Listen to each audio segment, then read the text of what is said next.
بسم اللہ الرحمن الرحیم۔ السلام علیکم۔ سردیوں کے دن تھے، شدید سردی پڑ رہی تھی۔ میں اپنے بیڈ پر بیٹھی کتاب پڑھ رہی تھی کہ اچانک سے لائٹ چلی گئی۔ پھر میں نے پاس رکھے ہوئے ٹیبل پر موم بتی جلائی۔ مجھے ایسا محسوس ہوا کہ جیسے کہ کھڑکی پر کوئی مجھے دیکھ رہا ہے۔ جب میں نے اٹھ کر دیکھا وہاں کوئی نہیں تھا۔ میں نے اپنا وہم سمجھا اور کھڑکی بند کر کے اپنے بیڈ پر آ گئی اور سو گئی۔ ہلکی سی آہٹ ہوئی اور مجھے ایسے محسوس ہوا جیسے میرے پاؤں پر کوئی چیز رینگ رہی ہو۔ میں نے موم بتی جلائی لیکن وہاں کچھ نہیں تھا۔ پھر سے میں نے میرے دوستوں اسے میں اپنا وہم سمجھا، دوبارہ سونے کی کوشش کرنے لگی لیکن مجھے نیند نہیں آ رہی تھی۔ انہی سوچوں میں گم تھی کہ میرا وہم نہیں ہو سکتا، کچھ تو تھا۔ پھر نہ جانے رات کا کون سا پہر تھا، میری آنکھ لگ گئی۔ دروازے پر دستک ہوئی۔ عروج بیٹی اٹھ جاؤ، صبح ہو گئی ہے۔ یہ میری ماں کی آواز تھی۔ میں اٹھی، جلدی سے ہاتھ منہ دھویا اور ناشتے کی ٹیبل پر بیٹھ کر ناشتہ کیا اور کالج چلی گئی۔ کالج کے گیٹ پر میرے دوست میرا انتظار کر رہے تھے۔ یار عروج، تم نے آج بھی آنے میں اتنی دیر کیوں کر دی؟ انہوں نے مجھے دیکھتے ہی کہا۔ وہ رات کو میں لیٹ سوئی تھی، اسی لیے صبح آنکھ نہ کھول سکی۔ میں نے ان کو جواب دیا اور ساتھ ہی اپنی کلاس میں چلی گئی۔ چھٹی کے ٹائم ہم پھر گیٹ کے پاس آ گئے۔ سدرا، نورین، مہک، زمان، عمران اور شہزاد تھے۔ سدرا نے کہا کل ہمیں چھٹیاں ہو جائیں گی اور ہم سیر کے لیے کشمیر جائیں گے۔ زمان بولا واہ کیا آئیڈیا ہے، تو تم سب پرسوں تیار رہنا، میں سب کو پک کرنے آؤں گا۔ اور سب نے ہی جانے کی حامی بھر لی اور پروگرام بنا لیا کہ 2 دن بعد ہم سب مل کر ایک گروپ کی شکل میں کشمیر جائیں گے اور خوب انجوائے کریں گے۔ ہم سب اپنے گھروں کو چل دیے۔ ہم سب کے گھر نزدیک ہی تھے۔ میں نے اپنے کمرے میں اپنی کتابیں رکھیں اور کھانا کھانے کے لیے کچن میں چلی گئی۔ کھانا کھانے کے بعد میں اپنے کمرے میں آ کر سو گئی۔ رات کا نہ جانے کون سا پہر تھا، میری آنکھ کھل گئی۔ مجھے محسوس ہوا جیسے میرے پاؤں پر سانپ جیسے کوئی چیز رینگ رہی ہے۔ میں نے اٹھ کر لائٹ جلائی۔ میری نظر اپنی کرسی پر پڑی۔ میرا سانس بند ہونے لگا کیونکہ میرے سامنے بہت بڑا سانپ تھا۔ اس کو دیکھتے ہی میرے منہ سے ایک چیخ نکلنے ہی لگی تھی کہ میری آواز میرے حلق میں ہی دب کر رہ گئی۔ ڈر اور خوف سے میرا گلا خشک ہو رہا تھا۔ کچھ بھی سمجھ نہیں آ رہا تھا کہ میں کیا کروں۔ وہ ناگ میرے سامنے پھن پھیلائے بیٹھا ہوا تھا۔ میری ڈری ہوئی نظر اس کو دیکھ رہی تھی کہ وہ بیٹھے بیٹھے ہی غائب ہو گیا۔ میں نے خدا کا شکر ادا کیا اور دوبارہ سونے کی کوشش کرنے لگی لیکن نیند میری آنکھوں سے کوسوں دور تھی۔ سانپ کا خوف اور ڈر میری نس نس میں بیٹھ چکا تھا۔ لیٹے ہوئے بھی مجھے ایسے محسوس ہو رہا تھا کہ وہ کہیں سے پھر نکل آئے گا۔ میری کب آنکھ لگ گئی اور میں گہری نیند سو گئی، مجھے پتہ ہی نہ چلا۔ فجر کے وقت میری ماما نے مجھے آواز دے کر جگایا، اٹھ جاؤ بیٹی نماز پڑھ لو۔ میں جلدی سے اٹھی، وضو کرنے کے بعد نماز پڑھنے لگی۔ نماز پڑھنے کے بعد قرآن پاک کی تلاوت کرنے لگی۔ اتنے میں سورج کی کرنیں چمک اٹھی۔ میں نے ناشتہ کیا اور کالج چلی گئی۔ روز کی طرح گیٹ کے پاس سب دوست میرا ویٹ کر رہے تھے۔ پھر ہم سب اپنے پیریڈ کے لیے چلے گئے۔ آج ہمیں چھٹیاں ہونی تھی۔ ہم سبھی بہت خوش تھے کیونکہ ہم نے کشمیر جانے کا پلان بنا رکھا تھا اور ہمارا کالج میں لاسٹ دن تھا۔ سبھی پڑھنے میں مگن تھے لیکن میرے دل میں رات والا واقعہ تھا۔ ناگ کا میرے کمرے میں آنا، اپنا پھن پھیلا کر مجھے گھورنا مجھے رہ رہ کر یاد آ رہا تھا۔ خیر میں بھی اپنی پڑھائی کی طرف متوجہ ہو گئی۔ پھر ہمیں چھٹیاں ہو گئیں اور ہم سب ایک لان میں جا بیٹھے اور پلان بنانے لگے۔ زمان بولا کل 8 بجے تم سب تیار رہنا، میں تم سب کو لینے آؤں گا، ٹھیک ہے؟ ہم تیار ہی رہیں گے لیکن تم جلدی آنے کی کوشش کرنا کیونکہ ہم چاہتے ہیں کہ ہم یہ سفر صبح ہی شروع کریں تاکہ دن میں ہی اپنی منزل تک پہنچ جائیں۔ زمان نے کہا، اور پھر ہم سب اپنے اپنے گھروں کو چلے گئے۔ یہ رات بھی میری ناگ کی سوچوں میں گزری تھی، لیکن آج ناگ دکھائی نہیں دیا تھا، لیکن اس کی موجودگی کا احساس دل میں ہی موجود تھا کہ وہ کسی بھی لمحے آ سکتا ہے۔ جب تک میں جاگتی رہی ناگ کا ہی سوچتی رہی، پھر سو گئی۔ دوسرے دن سدرا، نورین، مہک، عمران، شہزاد 8 بجے سے پہلے ہی میرے گھر میں تیار ہو کر آ گئے۔ میں بھی تیار ہو چکی تھی، ہلکا سا میک اپ کیا تھا، مجھے ہلکا میک اپ بہت پسند تھا۔ مہک مجھے دیکھ کر بولی، عروج آج تم بہت ہی خوبصورت لگ رہی ہو، لگتا ہے کسی کو اپنا جلوہ دکھا کر قتل کرنے کا ارادہ ہے۔ اس کی بات کو سن کر میں نے کہا، یار چھوڑو ان باتوں کو، میں پہلے جیسی ہوں، بس ہلکا سا میک اپ ہی کیا ہے۔ وہ بولی، ہاں جانتی ہوں ہلکا سا میک اپ کیا ہے، لیکن ایسے لگ رہی ہو جیسے کسی پرستان کی شہزادی ہو۔ اس کی بات پر میں مسکرا دی اور پھر سب ہی ادھر ادھر کی باتوں میں مشغول ہو گئے۔ کسی کے گھر والوں نے ہمیں جانے سے نہ روکا تھا، بس یہی کہا تھا کہ اپنا دھیان رکھنا، ہر کام میں احتیاط برتنا، بس کچھ سمجھا کر ہمیں اجازت دے دی تھی۔ باہر زمان کی گاڑی کا ہارن بجا، وہ بھی آ چکا تھا۔ مہک نے کہا، ہم نے اپنا سامان اٹھایا اور جانے کے لیے تیار ہو گئے۔ مما نے ہمیں دعاؤں کے ساتھ رخصت کیا۔ ہم سب گاڑی میں آ بیٹھے تو سدرا بولی، زمان تم نے آنے میں بہت دیر کر دی، ہم کب سے عروج کے ہاں بیٹھے ہوئے تھے۔ ہاں جانتا ہوں، میں لیٹ ہو گیا۔ اس کی وجہ گاڑی کو چیک کرانا تھا، کیونکہ ہم ایک لمبے سفر پر جا رہے ہیں۔ میں نہیں چاہتا کہ راستے میں گاڑی کی وجہ سے کوئی مسئلہ بن جائے۔ چلو اب جلدی سے بیٹھو گاڑی میں، چلتے ہیں۔ ہم گاڑی میں بیٹھ گئے اور ہمارا سفر کشمیر کی طرف شروع ہو گیا۔ راستے میں ہم نے بہت ہنسی مذاق کیے۔ گاڑی کے شیشے میں زمان سدرا کو بار بار دیکھ رہا تھا، وہ سدرا سے بہت زیادہ پیار کرتا تھا اور سدرا بھی، جبکہ مہک شہزاد کو اور نورین عمران کو۔ عمران میرا منہ بولا بھائی بنا ہوا تھا۔ سدرا اور مہک آپس میں کزنیں تھی۔ باتوں ہی باتوں میں پتہ ہی نہ چلا کہ کب کشمیر کی حسین وادی شروع ہو گئی۔ زمان نے کشمیر کے کسی ہوٹل کے پاس گاڑی روک دی، وہاں سے ہم نے پہلے کھانا کھایا اور اس کے بعد اپنے اپنے روم بک کروائے۔ پھر ہم سب اپنے اپنے کمروں میں آ گئے۔ سورج ڈھلنے والا تھا، مجھے جلدی ہی نیند آ گئی اور میں سو گئی۔ میں نے خواب میں دیکھا میں کشمیر کے کسی انجانی سی جگہ پر ہوں، کوئی بندہ نہ بشر، بس پرندوں کی چہچہٹ ہو رہی تھی۔ میں بس چلتے ہی جا رہی تھی، میرے قدم خود بخود ایک جگہ پر رک گئے۔ ایک سانپ پھن پھیلائے میری طرف آ رہا تھا۔ میں نے ایک چیخ ماری اور بھاگنے کی کوشش کرنے لگی، لیکن میرے قدم منو وزنی ہو گئے۔ میں لاکھ کوشش کے باوجود بھی نہ بھاگ سکی۔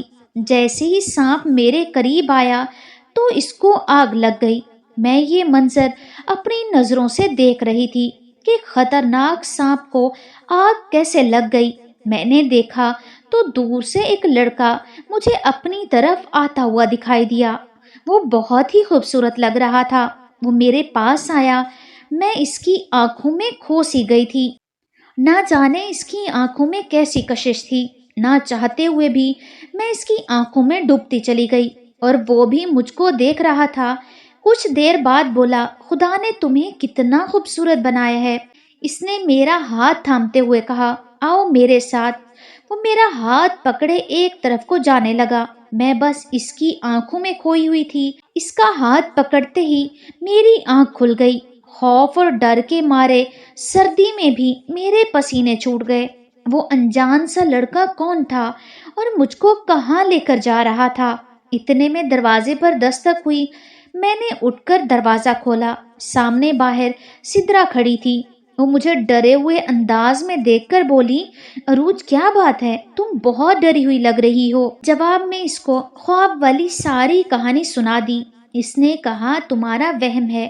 میں نے کہا، وہم نہیں، ایسا میرے ساتھ کئی بار ہو چکا ہے۔ وہ بولی، یار کچھ نہیں ہوگا، ہم سب ہیں نا تمہارے ساتھ۔ اس نے مجھے کچھ حوصلہ دیا اور میں پہلے سے کافی بہتر ہو گئی تھی۔ میرے چہرے پر چھایا ہوا خوف آہستہ آہستہ ختم ہو گیا تھا۔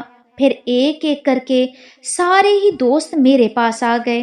عمران بولا چلو سب کہیں گھومنے چلتے ہیں۔ ہاں ٹھیک ہے، سب نے کہا اور تیار ہونے لگے، جبکہ میں چپ چاپ بیٹھی رہی۔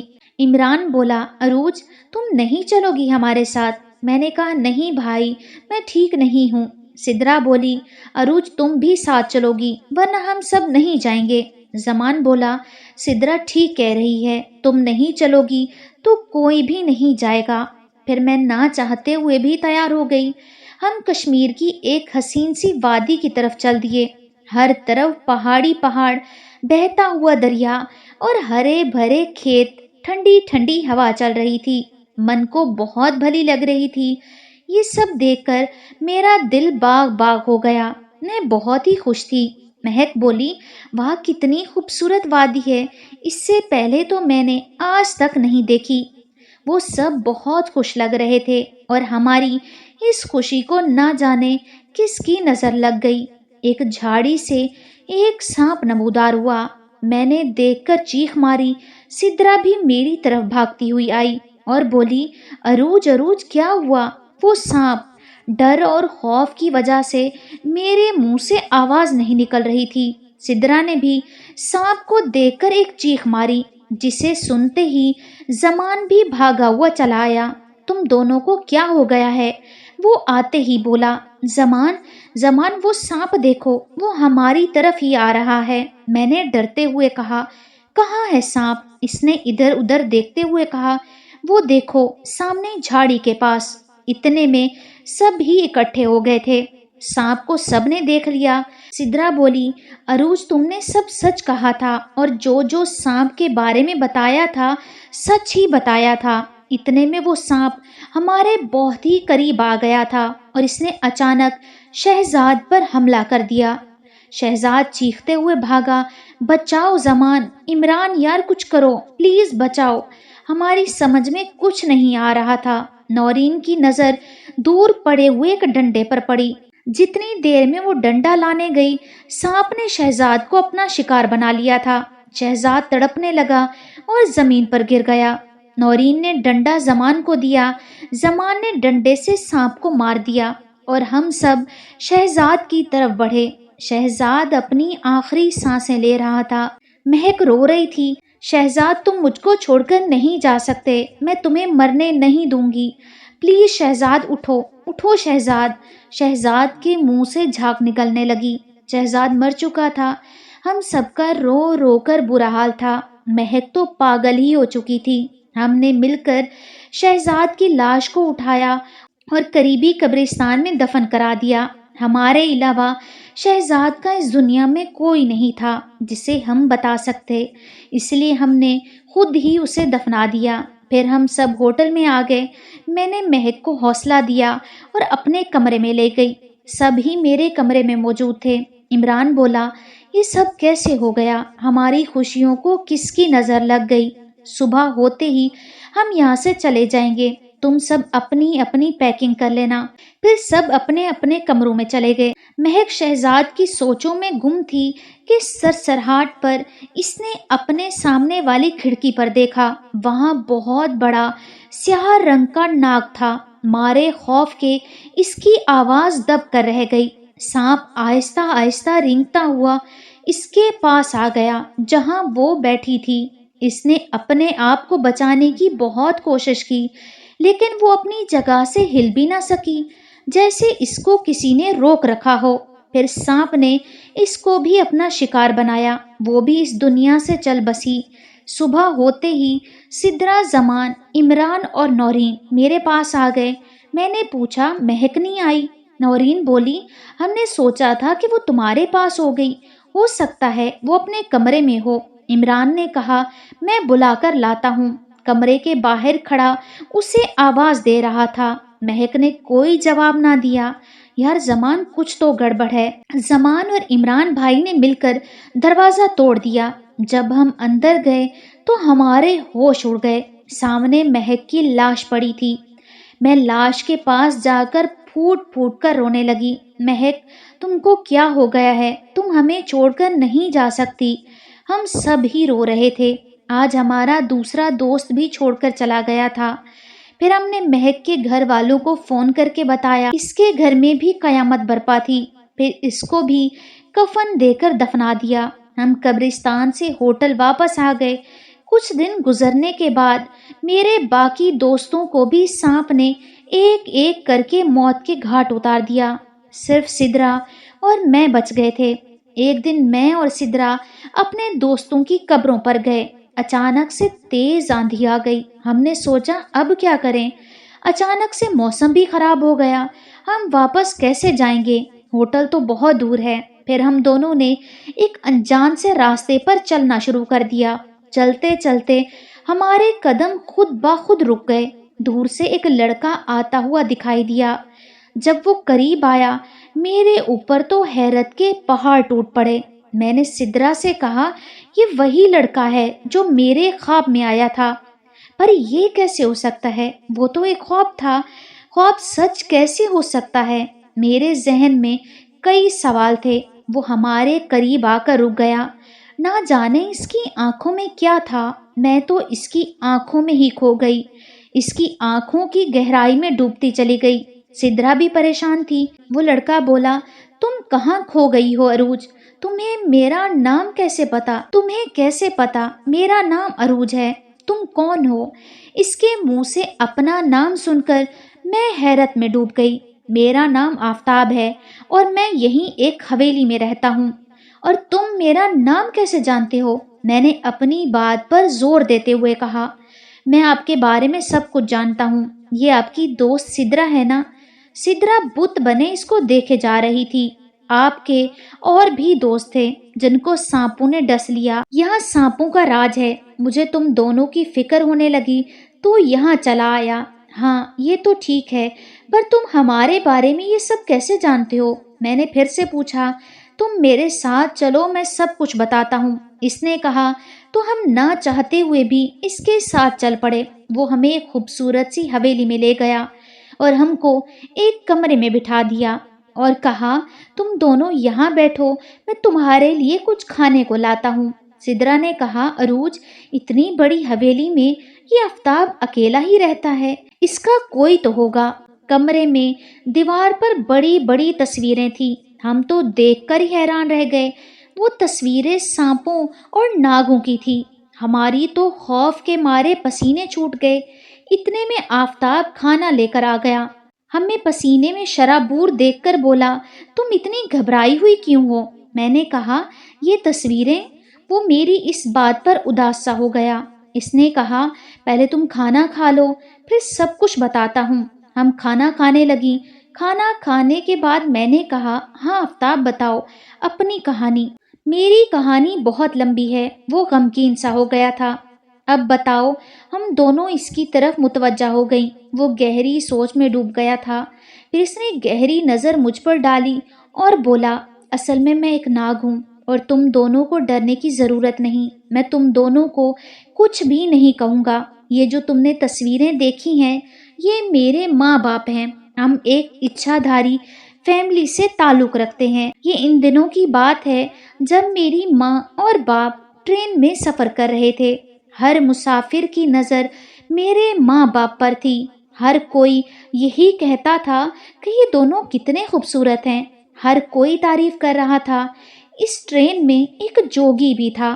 اس نے دیکھتے ہی کہا یہ دونوں اچھا دھاری ناگ اور ناگن ہیں۔ جب ٹرین اپنے اسٹیشن پر آئی میرے ماں باپ اترے اور وہ جوگی بھی وہیں اتر گیا۔ میرے ماں باپ اپنے ناگ روپ میں آ گئے اور جنگل کی طرف بھاگنے لگے۔ وہ جوگی بھی میرے باپ کے پیچھے ہو لیا تھا۔ جوگی نے میرے باپ کو پکڑ لیا۔ میری ماں بھاگنے میں کامیاب ہو گئی۔ وہ میرے والد کو اپنے ساتھ لے گیا اور جا کر قید کر لیا۔ جس قید خانے میں ڈالا تھا وہاں سے بھاگنے کا کوئی راستہ نہ تھا، نہ کوئی کھڑکی، نہ کوئی سوراخ۔ وہ دروازہ بھی اس نے منتروں سے بند کر دیا تھا۔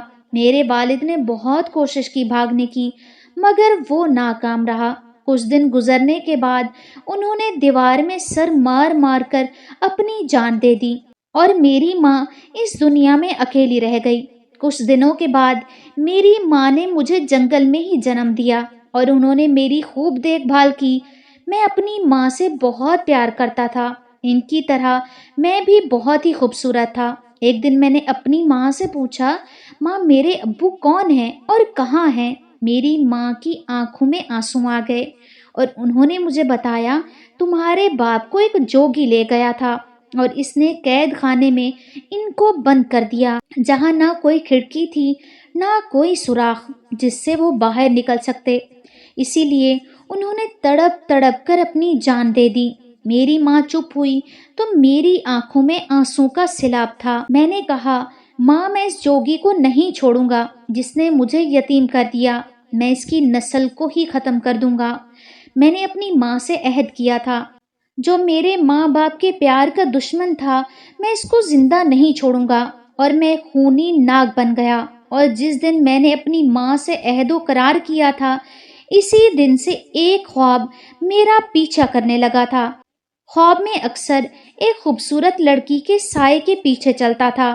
اس سائے کا ملن کبھی کبھار اتنا پرکیف ہوتا کہ میں نیند کی گہرائی میں گہری نیند سویا رہتا، یہی دعا کرتا کہ یہ خواب کبھی بھی ختم نہ ہو اور کبھی اس سائے کے دور جانے سے میری آنکھ کھل جاتی۔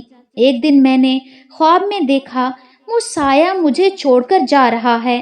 میں نے اس کو بہت پکارا لیکن میری آواز اس کے کانوں میں نہ پہنچ پا رہی تھی، اسی لیے وہ سایہ آگے کو بڑھتا جا رہا تھا کہ اس سے جدائی میری برداشت سے باہر ہو گئی اور میں ایک دم سے چیخا، عروج عروج! وہ کوئی اور نہیں تھا، وہ سایہ تمہارا تھا۔ آفتاب نے بے اختیار میرا ایک ہاتھ تھام لیا اور بولا، بالکل ایسے ہی نقوش، گہری جھیل سی آنکھیں اور بادلوں سے بھی گہرے تمہارے یہ بال، میں کیسے بھول سکتا ہوں، وہ تم ہی تھی۔ تم جانتی ہو اس سپنے کو دیکھتے ہوئے 10 برس تک تمہارا انتظار کیا اور آج تم میرے سامنے ہو۔ سپنے میں تم میری آواز نہیں سنی تھی، میری بے چینی اور بے تابی تمہارے قدم روک نہ سکی۔ تمہیں یاد ہے جب تم نے اپنے کمرے میں کرسی پر ایک سانپ دیکھا تھا، وہ کوئی اور نہیں، وہ میں ہی تھا۔ عروج، اب میں تمہیں کہیں نہیں جانے دوں گا، وہ ایک سپنا تھا اور تم ایک حقیقت ہو، میرے 10 سال کا ایک حاصل ہو۔ جذبات میں بہتے ہوئے اس کے لفظ ہم دونوں کو خوف زدہ کر گئے تھے۔ میں نے اپنا ہاتھ اس کے ہاتھوں سے چھڑا لیا۔ آفتاب، تم ایک ناگ ہو، میں ابھی اپنی بات پوری نہ کر سکی لیکن وہ میری بات کی گہرائی جان چکا تھا، اس نے میری بات کو مکمل کر لیا۔ ہاں عروج، تم بلندی ہو اور میں بلندیوں پر چمکتا ہوں، تم کو مجھ سے ڈرنے کی کوئی ضرورت نہیں۔ تم کو اور تم سے تعلق رکھنے والے کسی بھی انسان کو کوئی نقصان نہیں پہنچاؤں گا۔ یہ تمہاری محبت میرے دل میں اس وقت کی ہے جب ایک بچہ اپنے ہوش بھی نہیں سنبھال پاتا۔ اب میرے چہرے پر اطمینان نظر آ رہا تھا کیونکہ اس کی سٹوری سن کر ہمیں اس کے خونی ناگ ہونے کا اندیشہ ہوا تھا کہ وہ کسی بھی لمحے ہمیں مار سکتا تھا۔ میں نے کہا، آفتاب، میں تمہارے دشمنوں کی تلاش میں تمہارا پورا ساتھ دوں گی، لیکن اس کے لیے ہمیں کیا کرنا ہوگا؟ باتوں ہی باتوں میں ہم نے اپنا پلان بنا لیا۔ سدرا نے کہا، عروج، تمہارا دماغ خراب ہو گیا ہے، اتنا بڑا رسک لینے کی کیا ضرورت ہے؟ اس میں تمہاری جان بھی جا سکتی ہے۔ ہاں سدرا، میں جانتی ہوں ایک رسک لے رہی ہوں اور مجھے اپنی جان کی کوئی پرواہ نہیں۔ اگر میری ذرا سی مدد سے کسی کو فائدہ ہوتا ہے تو میرے لیے اس سے بڑھ کر دوسری کوئی خوشی نہیں۔ سدرا کی ہر بات مجھ پر بے اثر ثابت ہوتی جا رہی تھی۔ ہم دونوں وہاں سے نکل آئے کہ راستے میں مجھے کسی ناگ نے ڈس لیا۔ ہر طرف شور شرابہ تھا، لوگ جمع ہوتے جا رہے تھے۔ سڑک پر میں پڑی درد سے کرہا رہی تھی، درد کے مارے میرا برا حال تھا۔ کوئی کہہ رہا تھا، ڈاکٹر کو بلاؤ۔ اتنے ہجوم میں ایک گاڑی آ کر رک گئی۔ عروج عروج! وہ پکارتا ہوا میری طرف بڑھا۔ اس نے بے قراری سے پوچھا، کیا ہوا؟ وہ ناگ جس نے مجھے ڈسا ہے وہ ادھر جنگل کی طرف گیا ہے۔ میں درد کے مارے بامشکل اپنا فکرہ پورا کر پائی۔ لوگوں میں خوف و ہراس پھیل گیا تھا۔ انہی لوگوں میں سے ایک بزرگ آدمی کی آواز ابھری، بیٹا لاپرواہی نہ کرو، ادھر پاس ہی جوگیوں کی جھونپڑی ہے، اس کو جلدی ادھر لے جاؤ۔ اس سے پہلے کہ ناگ کا زہر جسم میں پھیل جائے، اس نے مجھ کو جلدی سے گاڑی کی پچھلی سائڈ پر لٹایا، خود جلدی سے ڈرائیونگ سیٹ سنبھال لی، ساتھ ہی بزرگ کو بھی بٹھا لیا تاکہ وہ جھونپڑی تک جانے میں ہماری مدد کر سکے۔ جب جھونپڑیوں میں پہنچے تو بڑے بڑے 3 جوگی آ گئے۔ ان میں سے ایک جوگی بولا جو دیکھنے میں سیانا لگ رہا تھا، اس وقت جس ناگ نے اس کو ڈسا ہے اس کو ڈھونڈنا ذرا مشکل ہے، لیکن اس نے جس جگہ ڈسا ہے ہم ادھر دوائی لگا دیتے ہیں تاکہ زہر جسم میں پھیلنے نہ پائے۔ جیسے ہی جوگی نے چٹکی بھر دوائی اس زخم پر لگائی تو میرا درد کم ہو گیا۔ واپس جانے کا جب سوچ رہے تھے، اچانک کسی کی آواز سنائی دی، رکو، خوش قسمت ہو تم اور تمہاری۔ آفتاب نے کہا، یہ میری وائف ہے۔ آفتاب کی اس بات پر میں چونک سی گئی، لیکن اسی لمحے میں کچھ بول نہ سکی کیونکہ میں اپنی الجھن کا شکار تھی۔ خوش قسمت ہے تمہاری بیوی کہ ناگ نے اس کو ڈسا نہیں، صرف خون ہی چوسا ہے، اسی لیے یہ بچ گئی ہے، ورنہ مرہم لگانے سے پہلے ہی یہ مر جاتی۔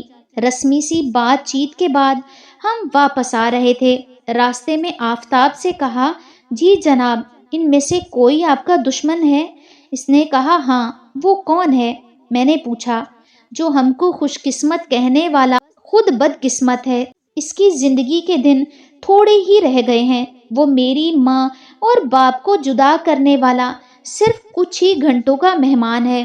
پھر آفتاب نے ہمیں ہوٹل میں چھوڑا اور خود اپنی ماں کو ملنے گیا۔ جب حویلی پہنچا تو اپنی ماں کو پکارنے لگا۔ جب ماں کی آواز نہ آئی تو وہ ماں کے کمرے میں گیا تو آگے سے ماں کی لاش پڑی تھی۔ وہ ماں سے لپٹ کر رونے لگا، ماں آپ کو کیا ہو گیا ہے؟ کس نے مارا ہے؟ وہ رو رو کر پاگل ہو رہا تھا۔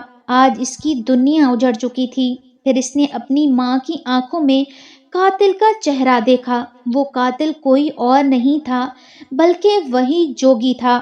جوگی کے بچے، میں تمہیں نہیں چھوڑوں گا، تم نے میری ماں کو بھی مار دیا، میں تمہاری نسل ختم کر دوں گا۔ وہ بے اختیار روئی جا رہا تھا۔ اس نے ماں کی لاش کو اٹھایا اور قبرستان کی طرف چل دیا، جہاں پر اس نے ان کو جا کر دفنا دیا۔ پھر وہ اپنے ناگ روپ میں آ کر جھونپڑی میں آ گیا۔ رات کا سماں تھا، جوگی اور اس کے بیوی بچے پرسکون سو رہے تھے۔